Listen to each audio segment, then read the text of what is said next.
ये देखो guys, inequality. एक तरफ ऐसे बैठ पाओगे कभी अंदर? सोच के देखो एक बार। ज़्यादातर लोग बैठेंगे ही नहीं कि भाई लिबर्टी ऐसे कौन बैठ के जाएगा, ये तो मेरे डिग्निटी के खिलाफ ऑफ द इंडिविजुअल। कुछ लोग खुशी खुशी बैठे बाय द कॉन्स्टिट्यूशन। रुक जाओ भाई, this is the level of inequality we had. हमारा ही वर्ड यूज कर लिया ना इंटरनेशनल कन्वेंशन में। अरे नहीं, इंटरनेशनल कन्वेंशन गलती हो जाती है। अच्छा हाँ, ह्यूमन राइट्स का जो की डेफिनेशन नहीं है, ये protection of human rights act की है। ऐसे क्वेश्चंस आ जाते हैं। ओके, तुम्हें लगेगा ये हर एक कंट्री का अलग अलग कॉन्स्टिट्यूशन है। तो आप जो पढ़ते हो वो देख पाते हो आसपास समाज में वो कैसे रहा एग्जैक्टली, हमारे कितना हाई इनइक्वालिटी है रिलेटिंग टू लाइफ लिबर्टी। अगर तुम्हें याद है तो ये एक तरफ लोग BMW से चल रहे हैं, स्कोडा से चल रहे हैं, life is living with choice and dignity. दूसरी तरफ लोग आर्टिकल 14 है, बेसिक डिग्निटी लैक कर रहे हैं। The individual guaranteed by the constitution. इसको कैसे स्ट्रीमलाइन किया जा सकता है? Embodied in the international covenants and enforceable by courts of India। बेटा दुनिया बदल जाती है यहाँ से। ओके, ये enforceable होने चाहिए by courts in India, otherwise it is of no use। Okay, तुम्हारे कोई राइट्स ऐसे हो जो कि कोर्ट्स में लीगल राइट्स ना हो, नंबर 1। नंबर 2, वो हमारे टेरिटोरियल जुरिस्डिक्शन से बाहर की बात हो, हम कुछ नहीं कर सकते। तो बेटा वो उसके अंडर जो कुछ भी राइट्स होंगे वो protection of human rights act के अंडर हम नहीं उनको ह्यूमन राइट्स की वैल्यू दे सकते।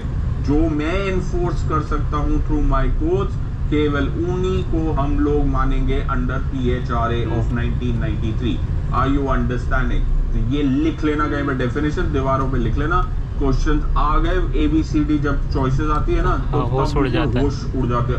अरे सब एक जैसे क्या पूछ रहे, क्योंकि ये तुम्हारी और मेरी डेफिनेशन नहीं है माय फ्रेंड्स। मैं फिर रिपीट कर रहा हूँ ये डेफिनेशन क्लियरली, मैं फिर रिपीट कर रहा हूँ। Rights relating to life and liberty, equality and dignity of the individual guaranteed by the constitution. तो तुम्हें क्वेश्चन ऐसे घुमा के आएंगे, does the constitution of India deal with human rights? नहीं सर। होशियार लोग होते जो अति होशियार हो जाते वो गलत कर बैठते हैं। नहीं सर, हमारे इसमें तो ह्यूमन राइट्स है ही नहीं, हमारे यहाँ पे काम वर्ड दिया। जो ज्यादा पढ़ लेता है ना और वो ठीक से नहीं पढ़ता, पर ज्यादा तो पढ़ लेता है लेकिन ठीक से नहीं पढ़ता, वो बोलता सर पूरे कॉन्स्टिट्यूशन ऑफ इंडिया में ह्यूमन राइट्स का नहीं लिखा हुआ। हाँ बेटा नहीं लिखा हुआ, लेकिन rights which are related to life, liberty, equality and dignity of the individual guaranteed by the constitution हमारी डेफिनेशन ऑफ ह्यूमन राइट्स है। और तुमको लगता है ओहो UPSC तो हम ऐसे रट के निकाल लेंगे। बेटा तुम्हें कनेक्शन ही नहीं आएगा। तुम्हें कहाँ से protection of human rights act, छोटा सा चैप्टर पढ़ने को भी नहीं पढ़ते लोग, और उसमें से तुम्हें क्वेश्चन आ जाता है। तो प्लीज कोई दिक्कत है क्या है व्हाट इज रिक्वायर्ड? अरे भाई, मुझे बहुत सारे स्टूडेंट, जब नए स्टूडेंट्स पढ़ने लग जाते हैं तो मुझसे प्लस कोर्सेज के टाइम पर सर लॉर्ड चेम्सफोर्ड ऑटो का हमको पता ही नहीं था कि दिक्कत इंडिया पहले निकाल किसी के पर्सनल मैटर्स में क्या लेना देना यार। सही बात, थोड़ा कोई पूछ रहा है ये सब बातें। ओके, तुम्हें ये मालूम होना चाहिए मोंटेग्यू चेम्सफोर्ड रिफॉर्म्स के बाद गवर्नमेंट ऑफ इंडिया एक्ट 1919 आया था।